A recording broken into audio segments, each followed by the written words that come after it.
நான் உங்களுக்காக ஜெபிக்கட்டுமா? ஒரு விதமான பய உணர்வுகள் உங்களை தூங்க விடாம செய்தா, எதிர்காலத்தை குறித்த பயம், தன்னுடைய வாழ்க்கையை குறித்த பயம், பொருளாதாரத்தை குறித்த பயம், நாளைக்கு என்ன நடக்குமோ நடக்காதோ என்று பல விதத்துல குழம்பி குழம்பி இரவெல்லாம் தூங்க முடியாம கஷ்டத்துல வாழ்ந்துகிட்டு இருக்கிறீங்களா? கவலைப்படாதீங்க. இயேசு உங்களை இந்த பயம் என்கிற கொடிய வியாதியிலிருந்து விடுதலை தரப்போகிறார். நான் என்னதான் செய்யறது? நான் எதுல கை வச்சாலும் எல்லாம் தோல்வியா இருக்குது. நான் புதுசா ஒரு காரியத்தை தொடங்கலான்னு நினைக்கிறேன், ஆனா அதுவும் என் வாழ்க்கையில ஒரு பெரிய அடி, ஒரு பெரிய தடுமாற்றத்தை தானே கொடுக்குது. எப்படியாவது முன்னேறிடுவனா? என் வாழ்க்கையில ஒரு நிலையான ஒரு காரியத்தை நான் அனுபவிச்சிருவனா என்று சொல்லி பல விதத்துல பயந்து பயந்து வாழ்றீங்களா? இயேசு உங்க பயத்திலிருந்து விடுதலையாக்க போகிறார். வேத வசனம் தெளிவாய் சொல்லுகிறது, ஆண்டவருடைய கரத்திலிருந்து பயம் என்கிற ஒன்று வருவதே கிடையாது.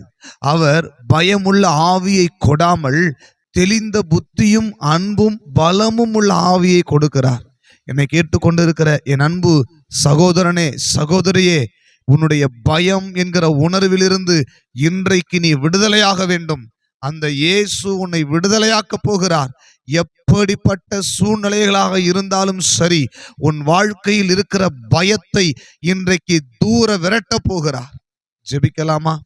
அன்பின் பரலோக பிதாவே, இந்த நல்ல நேரத்திற்காக ஸ்தோத்திரம்.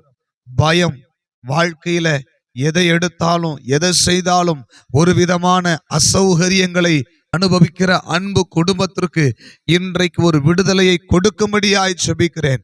பயம் என்கிற இந்த கொடிய ஆவி இயேசுவின் நாமத்தில் சிந்தையிலிருந்து, தனிப்பட்ட வாழ்க்கையிலிருந்து, குடும்பத்திலிருந்து வெளியேறி போகும்படி கட்டளை கொடுக்கிறேன். அப்பா, நீர் எவ்வளவு நல்லவர் என்பதை உம்முடைய பிள்ளைகள் அறிந்து கொள்ளும்படி இன்றைக்கு இந்த பய உணர்விலிருந்து விடுதலைய, சுகத்தை கர்த்தர் நீர் தரும்படியாய் ஜெபிக்கிறேன்.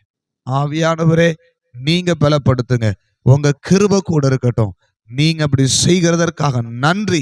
ஆசீர்வதியும் இயேசுவின் நாமத்தில் பிதாவே, ஆமேன். கவலைப்படாதீங்க. பயம் உங்களை விட்டு தூர போயிடும். ஒருவேளை உங்களுக்கு ஜெபிக்க விருப்பம் இருக்கு அப்படின்னா கீழே தெரிகிற போன் நம்பருக்கு தொடர்பு கொள்ளுங்க. நாங்க உங்களுக்காக ஜெபிக்கிறோம். உங்களுடைய தனிப்பட்ட ஜெப குறிப்புகளை கமெண்ட்ல பதிவு செய்யுங்க. கர்த்தர் உங்களை ஆசீர்வதிப்பார்.